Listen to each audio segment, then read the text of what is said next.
क्या आपको पता है बेन 10 के ग्रैंडपा मैक्स असल में कौन थे? मैक्स टेनिसन कोई सिंपल प्लम्बर नहीं थे। वो प्लम्बर्स नाम की एक सीक्रेट एलियन फाइटिंग ऑर्गेनाइजेशन के हाई लेवल एजेंट थे।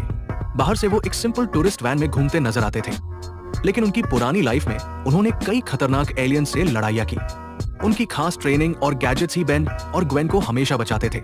और सबसे बड़ा ट्विस्ट, ओमनिट्रिक्स का राज भी उन्हें पहले से पता था। तो अगली बार जब आप मैक्स को देखो, याद रखना वो सिर्फ दादा नहीं, गैलेक्सी के असली प्रोटेक्टर हैं।